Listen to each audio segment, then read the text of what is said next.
Testing, testing, 1, 2, 3. Is this giant boombox on? Yes, we can hear you just fine. Now get to the show. Oh, okay. In this episode, break-in is over. It's time to put Thunderbolt to the test. Let's go.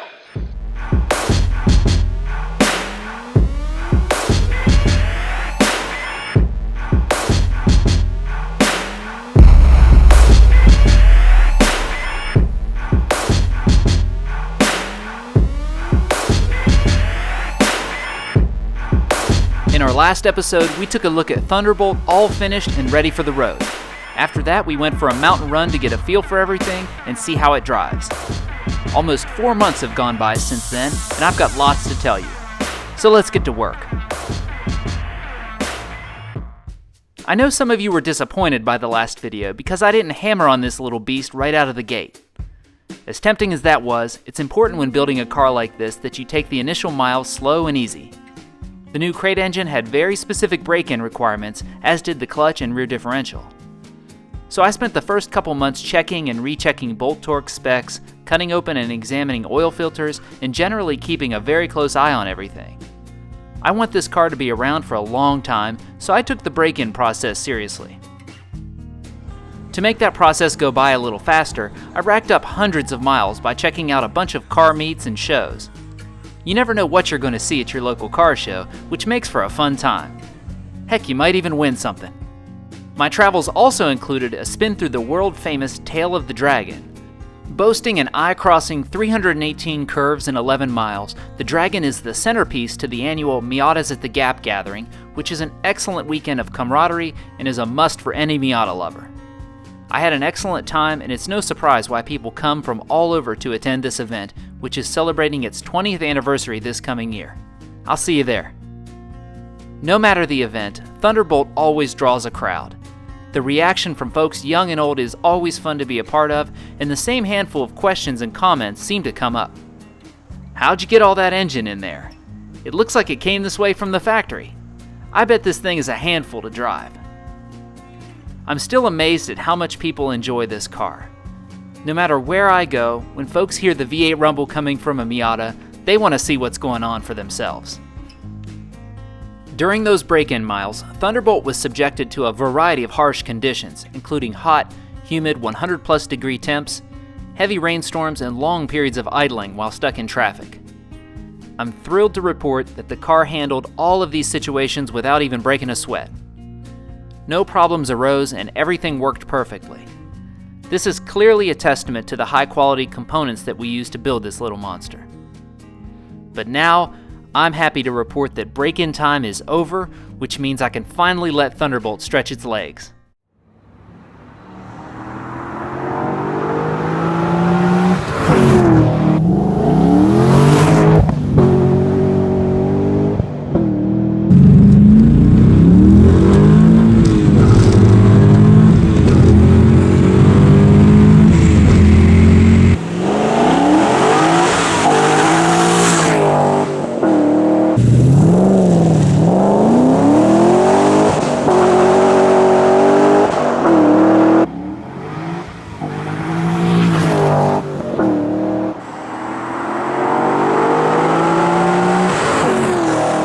Yeah, it goes pretty good. So before we get into our upcoming tests, let's take a look at what's changed over the last few months. First, I sold the stock Mazda Speed drivetrain parts to various Miata folks, with the engine going to Randy, a local friend of mine who has a super clean Miata that now sports some sneaky turbocharged power. It couldn't have gone to a better home, and from what I've heard, Randy is really enjoying his new setup. Next, I sold my 15x9 6UL wheels in favor of some 15x8s in the silver finish. I did this because the 15x8s cleared the front big brake kit without needing a spacer, and in my eyes the silver finish with the polished lip is just a classic good look. The wheels are wrapped in sticky BF Goodrich G-Force Rival S tires in the 225/45 ZR15 size. This wheel and tire combo is super light too, coming in at just under 32 pounds at each corner. Next, I like the look of the stock Mazda Speed shift knob, but found it to be a little small and light for my tastes. To address this, I chose a much heavier version from a second generation DSM, which I think looks right at home. The shifts are now absolutely effortless and direct every time. Then I picked up a set of these door bushings from GarageStar. They're an incredibly simple and inexpensive modification that make a very noticeable difference in chassis rigidity. The GarageStar bushings are made of Delrin, so they're tough and will last forever. Installing them is simple too. You just remove the stock rubber versions and then bolt the new versions in place.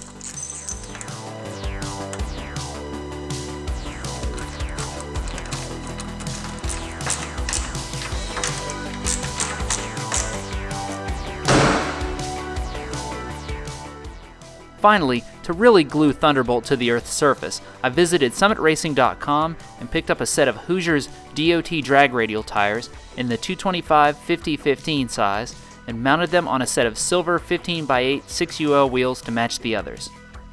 Hoosier's DOT drag radials offer lightweight and serious bite. They have a 9.5-inch section width and are just under 24 inches tall. More on these later. Like many of you, I was dying to know Thunderbolt's curb weight and how the weight was distributed front to rear after our V8 conversion. To find this out, I visited a local race car shop who graciously let me use their scales. So here are the results. 2,731 pounds. This is full weight with a half tank of gas, hardtop in place, and the spare tire, jack, and all other accessories intact. So comparing this to a stock 2004 Mazda Speed Miata like we started with, we've added a total of 157 pounds. I think that's pretty good, but the best part is the front to rear weight balance. Our stock Mazda Speed Miata had a weight distribution of 52.5% in the front and 47.5% in the rear, so at 53.6% front and 46.3% rear, we're darn close to the weight distribution that this car came with from the factory. Nice. Now that we know our weight, let's see what kind of power we're putting to the ground. To find this out, I visited High Velocity Motorsports in Knoxville, Tennessee. High Velocity offers dyno services and high-performance builds for the street and strip. After we strapped Thunderbolt down, it was time to get to it. All 3 runs were ran on 93 octane pump gas and the factory GM tune that came with the engine controller kit, so consider this a baseline test. Okay, here we go.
Nice!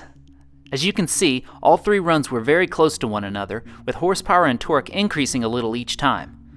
The last pull was our best at 433 horsepower and 411 pound-feet of torque. Figuring in for drivetrain losses, this tells us that we're making about 510 horsepower and 485 pound-feet of torque at the crank. I'm really happy with these figures. I mean, just look at that big old nasty torque curve. It's also fun knowing that there is still plenty waiting more to be unlocked with a good tune and other bolt-ons if I choose to go that route. So just for fun, let's see how this compares to our stock Miata. We've added 280 horsepower and 260 foot-pounds of torque to the wheels versus our stock turbo 1.8 for a nice 180% increase in both categories. You gotta love that. On to the next test.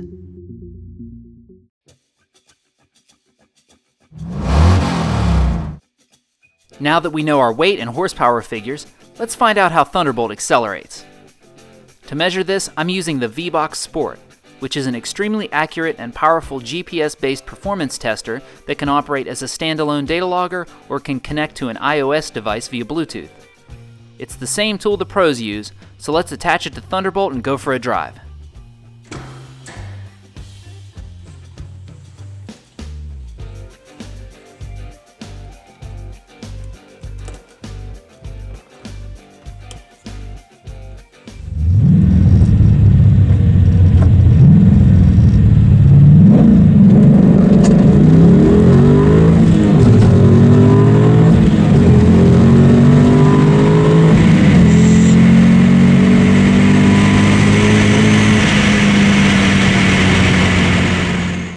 Oh yeah, I like that. We're definitely putting down some power.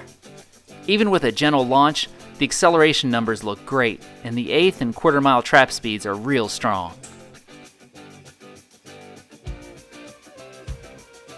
Oh, and look at that acceleration G-force number. That is an amazing figure, especially for folks that think a lightweight rear-wheel drive car can't hook. I gotta be honest, I couldn't wipe the smile off my face for days after seeing these results. So now that we have accurate weight, power, and acceleration data, how does our LS3 Miata stack up to some of the great performance cars roaming the streets today?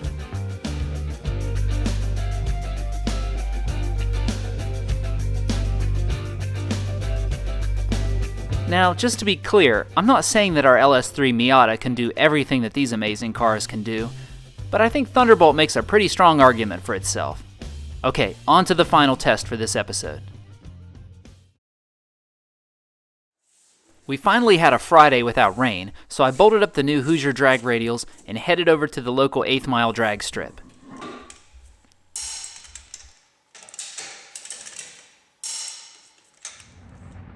I hadn't been to the drag strip in more than 2 years, so I was a little rusty to say the least. Even though it was a great evening, with temps starting out at 70 degrees, dropping to 66 after the sun went down. I didn't really expect to set any records, but rather get a feel for how Thunderbolt performs in a drag race environment. Rule number 1 of drag racing is making sure your wheels don't fall off.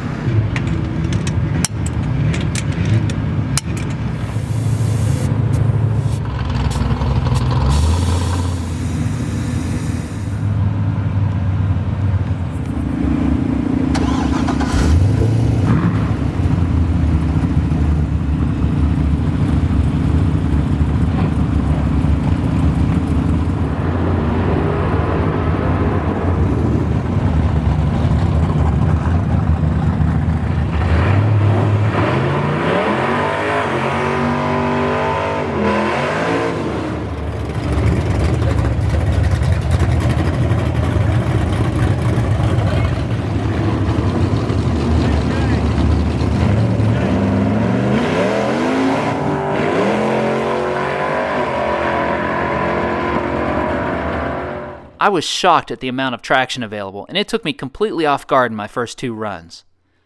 In the first run, it hooked so hard I got out of it, and in the second run, it bit so hard in second gear that I botched my shift to third. I wish I could share this feeling with you through the internet somehow. It honestly felt like the front wheels came off the ground a bit when I hit second gear. It was awesome. I made one last run before the track got too busy.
not too bad. I eased it out of the hole with a 1.9 60-foot time and rode the gears really slow and deliberately to make sure I hit all my shifts. This run ended up in a 778 at 97 mile per hour, which is only 1/10 of a second different from our V-Box test that we did earlier.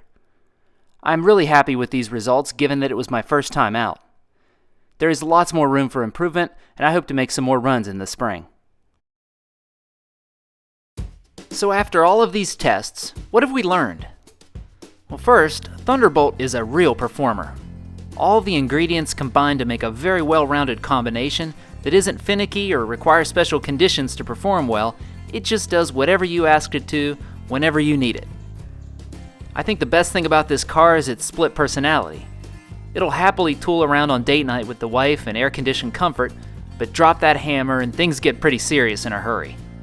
I love driving this car, and it turned out so much better than I hoped it would. I had a few people ask about the fuel economy. I'm currently getting about 24 miles per gallon with a mix of city and highway driving. I bet I could get darn near 30 miles per gallon chugging along in 6th gear on the highway. I'll have to try that sometime. So we've talked about the good, how about the bad? Well, it's a small car. It fits me well, but anything more than a 4-hour drive starts feeling pretty cramped. Also, running sticky, extreme performance summer tires is great in dry conditions, but things get real dicey when the rain starts coming down in buckets. I've been caught in 5 or 6 heavy rainstorms, and it was a white-knuckle experience. Other than that, it's hard to complain about such a fun little car. In the future, I hope to do more testing, specifically to see how Thunderbolt brakes and handles. I'm hoping for excellent results in these categories too, so I'll share that and more impressions as time goes by.